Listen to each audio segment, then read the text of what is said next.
Hi, my name is Sydney, and I have now been book journaling for a year.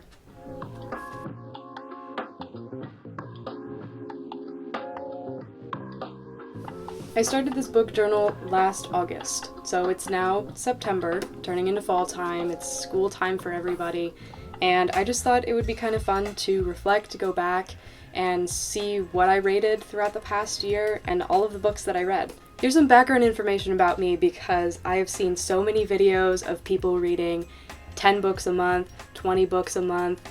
I am not that girl. I am in my senior year of college now, so this past year is over my junior year, which was my toughest year of college, and I'm studying mechanical engineering. So here's some quick stats. From last August to this August, August 2022 to 2023, I read 31 books. Total pages 11,387, and I had an average star rating of 4.09. So if you've watched any book videos or booktube videos, book talk videos, a lot of people give star ratings to their reads after they read them. I'm using the standard 1 star to 5 stars. So let's talk about what each of those star ratings mean for me and how I use them. So I'm going to describe everything in full star increments. I can't draw half stars in this book.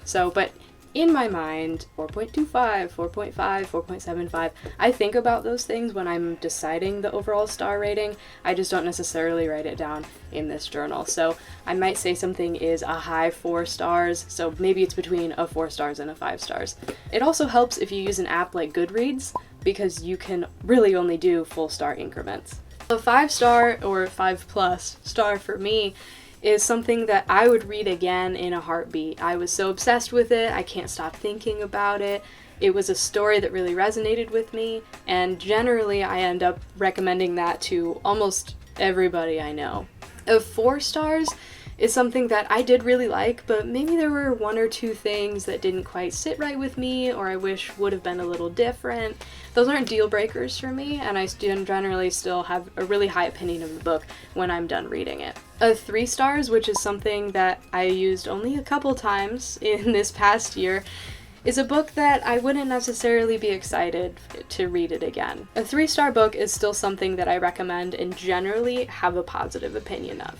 Even though I haven't used these ratings, I think 1 and 2 stars would just be, I didn't like it. Sorry, but I didn't like it. So what have I been putting in this journal? My book journal is very simple. Everything's handwritten. I'll put what the month is, so this is when we started, August 2022. We'll write the title of the book, the author, the genre, the page number. I'll write the star rating off to the side, and then I'll just write a little blurb about it underneath. And it's actually interesting to me looking back through these because the way that I've been writing the blurbs these past couple months is very different from how I first started writing them. When I'm writing about them now, I kind of just word vomit onto the page how I actually felt about the book, and then it seems more conversational and easier for me to go back and see very quickly how I felt about it. So I think the best way to do this is I've pulled out all of the books, all 31 of them. They look like a lot more sitting on my floor in front of me here than they do in this little book here, but I'd like to go through them. I'll give you my star rating. I'll try not to do any spoilers in this video, just an overarching opinion of the book, maybe something that I really liked about it, and we'll just kind of rapid fire through these, and hopefully you get some good book recommendations out of this video. Starting off with August, I read 2 books, which you might think is really anticlimactic, and this trend kind of repeats except for in the summer months and over winter break, but I was really proud of that. And the first book I read that month was Something Wicked This Way Comes by Ray Bradbury. I love Ray Bradbury. I read Fahrenheit 451 from him first, and that was actually for a class. And I really loved that book, so I decided to get some more of his writings, this one being one of them. I rated this book 4 stars. It wasn't a complete 5 out of 5 because it was a little slow at times. For a over 300 pages book, the pacing wasn't as quick as I would like it to be, but 4 stars, still a really solid read. If you like Ray Bradbury or if you like that dark fantasy vibe, I would totally read this and recommend this book. Next, I read In 5 Years by Rebecca Serle, and I gave this book 4 stars as well. So August was a 4-star month, but This book, I really, really, really liked it, except for the end. It was one of those endings that if I had ended a chapter sooner, I probably would have rated this book 5 stars, but I was so put off and disappointed by the end that it just dropped to a 4-star for me. The genre I wrote down was adult fiction. It has a little bit of romance in it, but it was a really good book. I really liked it. Okay, next we're in September, and I actually read 3 books in September 2022, so... The first book I read was The Off Limits Rule by Sarah Adams, and I rated this book 3 stars. This was the first 3-star rating that I have in this journal, which was a little sad, but it was my first romantic comedy that I've read, and I liked it in general. It just felt a little young for me. These characters are supposed to be in their late 20s, and it's very reminiscent of high school for me, which was just not my favorite vibe for these characters, but it was very entertaining and a very lighthearted read, so if you want just something quick, something funny, I would totally recommend this one. Next, I read Brave New World by Aldous Huxley. I gave this book 5 stars. It is a very classic science fiction novel. This book is actually falling apart. This book reminded me of Ray Bradbury's writing, which I really like, and also George Orwell's writing, if you've ever read 1984 or Animal Farm. This had some kind of similar themes of that dystopian science fiction future, but I really liked it. It is very technical writing, I would say. It wasn't necessarily easy to read. The language wasn't super easy to understand. But once you got into the groove of it, I really liked it. The last book I read in September was Lucy Foley's The Guest List, and this is a murder mystery / thriller. I gave this one 4 stars. I did really like it. I liked the switching points of views, and I generally thought it was pretty suspenseful. I like really high stakes in my thrillers and mysteries, and it just wasn't, I don't know, it just wasn't quite that, oh my gosh, did that really just happen feeling, but it was really, really good, and I would absolutely recommend this book. My mom has read this book. I recommended it to her as soon as I finished it. She loved it. So in October, I only read 1 book, and that was Station 11. This is actually on HBO, I believe. Yeah, original series on HBO Max based off of this book right here by Emily St. John Mandel. I ended up giving this book a 4 stars. Originally, I rated it 5 stars because I was obsessed with the HBO series. And I think for me, I read this book too soon after watching the HBO series, so I was expecting things that happened in the TV show to happen in the book. And obviously you have those arguments of which one is better, which one does a better portrayal, but these two were just different for me, and that was okay. I think I maybe should have waited a little longer to actually just read this book and appreciate it for what it was, but definitely still a really good work of fiction. It is kind of just apocalyptic fiction. It's not really a mystery, it's not really a thriller, but definitely really good. I really enjoyed it. So in November, I read Little Fires Everywhere by Celeste Ng. I also was a little disappointed with this book. I don't know if it's just because I wasn't in the right headspace to read it, but I did give this book 3 stars. I didn't dislike it. That's the thing I want to point out. I didn't dislike it. There was just a lot that I wish was maybe a little faster paced. It was a very interesting investigation into family dynamics, which I haven't really read in fiction before. She's definitely an author that I'll be on the lookout for to read more of her work. Next we hit December, and that's when winter break is. I get a couple weeks to just relax. So obviously I decided to read the entire ACOTAR series. I think what actually helped me was that I got sick at the very start of winter break, so I didn't really want to do anything else except sit in bed and read, and that's exactly what I did. I started with A Court of Thorns and Roses. I had actually just bought this book standalone by itself to see if I would like it.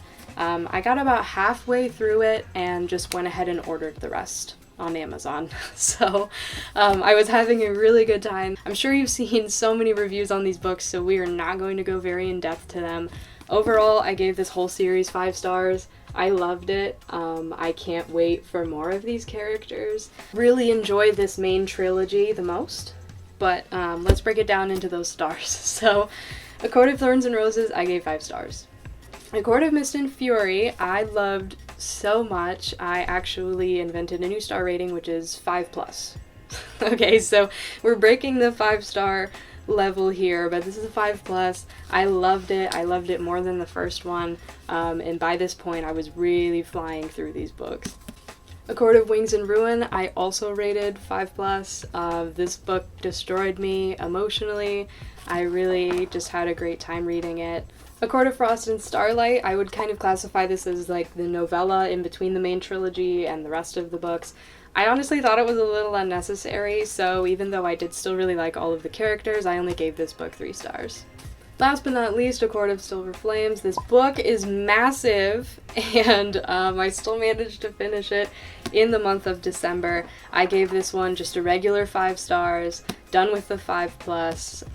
I did really like it. I continue to like it, even though I didn't originally love one of the characters that is focused on in this book. Alright, we have entered 2023, January 2023. I read 3 books. The first of those being The House Across the Lake by Riley Sager. I ended up giving this book 4 stars. I really liked it, but the plot twist was just so weird. If you've ever read this book, some people are a huge fan of the plot twist, some people are like, eh. I am definitely looking for more Riley Sager books to read, so if you have any specific recommendations, I've seen his books everywhere, and I do really love the writing. It's very suspenseful, so I think this was a great first book for me to see from Riley Sager. Next, I read This Thing Between Us by Gus Moreno. I gave this book 5 stars. Isn't this cover just...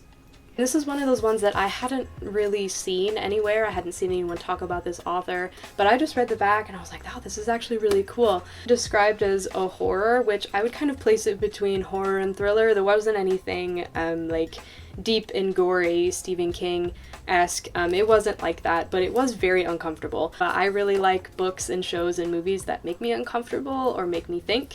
It was very well written, and something that was super weird about it is there's no chapters. This whole first part of the book, and then you go part 2, which I thought was really interesting, but it actually made me read it very quickly.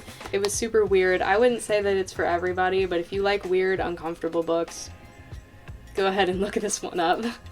Next, I read High Rise by J.G. Ballard, and this book was really cool. It was another one of those dystopian kind of thriller books. You're only in this skyscraper. That's the whole setting throughout the entire book. It's just based on this apartment complex skyscraper. I ended up rating this book 4 stars. It's actually a really short read. It's pretty thin, but I thought it was a nice, quick read. Next, we're in February, and again, I only read 1 book. I read a book called How to Stop Time by Matt Haig, and this book was actually really cute. On the front cover it says, "The first rule is don't fall in love." So it was very cute. It was also kind of sad. I did write down that it was a historical fiction and a romance, because you kind of time travel through these different eras, and you get a little bit of culture from the history and then from more like a present day view. So there's a little bit of a gap here because the next month I wrote down was May. May does not come after February. Don't get me wrong, I still read. I'll show you the books that I did read first for class. So first we've got Fundamentals of Thermodynamics. Pretty dry read, lots of math. We also have heat and mass transfer. So you don't want to hear about those. The first book I read in May was Little Women by Louisa May Alcott. This is such a good classic for just entering a cozy space, cozy headspace. If you've ever seen the movie and you loved it like I did, this is a great book to read. Basically watching them grow up, which was really unique. I gave this book 4 stars. Next, I read the Scythe trilogy, which I don't actually have here with me because they are my boyfriend Todd's copies of the books. It was actually really fun. We read these books together. He read them and was really excited about them, and so I added them to my reading list next. And we kind of had a little bit of a back and forth book club about it. I really liked them. They're definitely dystopian, science fiction. I rated the whole trilogy 5 stars. It was a 5-star series for me. So those 3 books were Arc of a Scythe. Scythe was the first one. Thunderhead was the second, and The Toll was the third. The third book of the Scythe series I actually finished in June. So now we're in June 2023. I finished that series. It was a really great experience. Next in June, I read All Your Perfects by Colleen Hoover. And this is actually the first Colleen Hoover book that I have ever read. And I really liked it. I definitely have picked up Colleen Hoover's books before and read the back and have not really been too interested. But for whatever reason, I picked this one up and I was really intrigued by it. So I ended up giving this book 4 out of 5 stars. It was very jarring going back and forth between like a then and now perspective of these two people and their romance or lack thereof. And I really liked it. And so this is one of the first romance specific books that I would say I had a genuine interest in and had a really good experience with. Next, still in June, I read a short story collection called Rest Area. This is by Clay McLeod Chapman.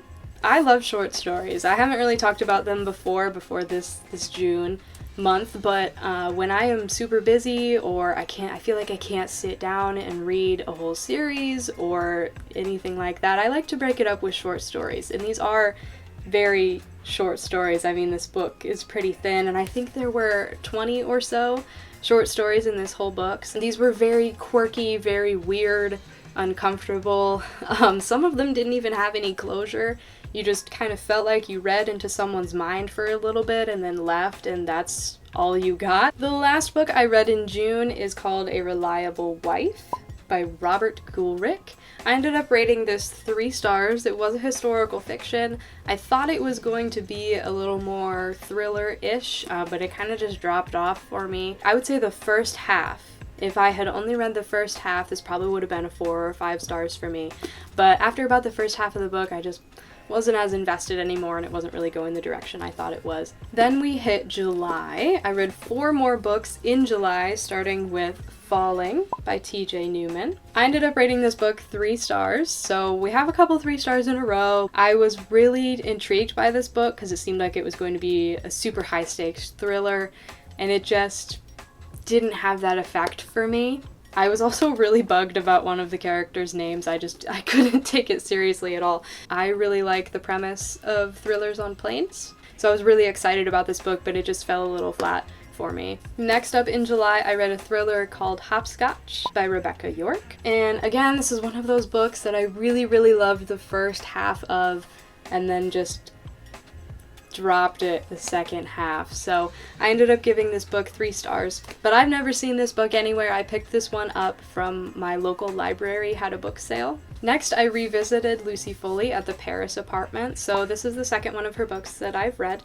I really liked it. Again, I did wait quite a bit before reading another one of her books because I didn't want to be able to guess kind of when the plot twist would happen and when characters would be revealed. So I did give myself a little bit of a break from her writing just so that I could jump back into it and be refreshed and be excited by it again. I did give this book 4 stars, and overall I just flew through this book. I probably read this book in just a couple days. The last book I read in July was actually a nonfiction book called Dark Matter and the Dinosaurs by Lisa Randall. This book was really cool to me. It had a lot of new scientific theory that I haven't seen. It did take me absolutely forever to read, though. I haven't read nonfiction in a really long time, in my free time. Obviously the textbooks and the heat transfer notes and stuff like that, but I haven't truly sat down and read a nonfiction book in a really long time. I will say this one was very cool. I got lost a lot. I did not feel qualified to read and understand this book in its entirety to fully appreciate it. So I was a little hesitant about rating a nonfiction book because I don't have a PhD.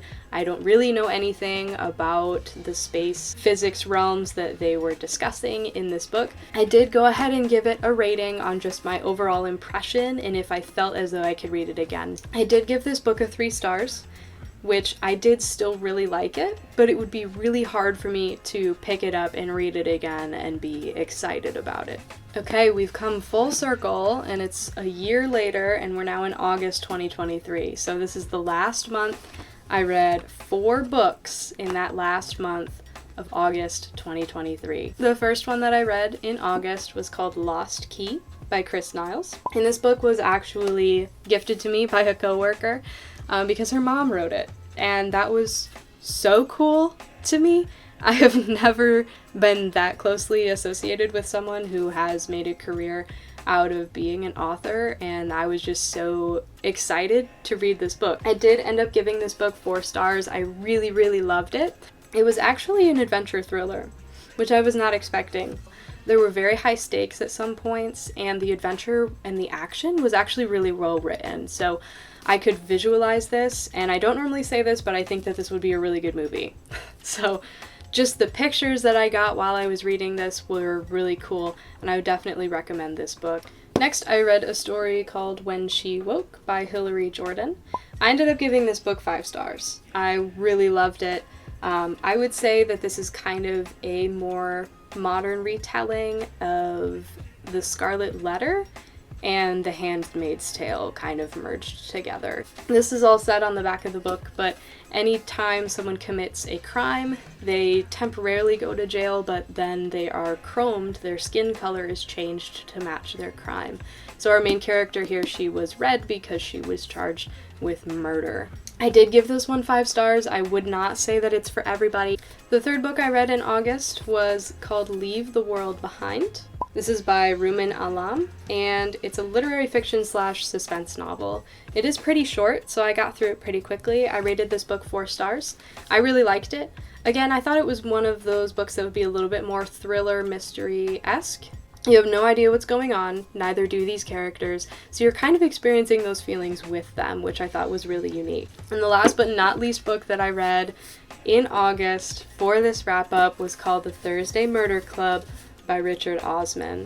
I actually picked this book up from a garage sale. It was $1, but it's in really good condition, and I really liked it. It's about these older people in a retirement home that are going to investigate murders, and I said, yeah, that sounds right up my alley. I ended up giving this book 4 stars. I did really like it. It just didn't quite have that 5-star feeling for me. I did find out, a whole series after this book, so those will definitely be on my radar for reading next. I did really like the writing style. I fell in love with the characters. They were very likable. So that was my reading wrap-up of my reading journal throughout the past year, August to August, which is crazy that that year is already up, but here we are, September 2023, and I'm so excited to keep reading, documenting this journey. Alright, and now we have turned the last page of our reading journal. We have a new blank one to start for September, which is this month, so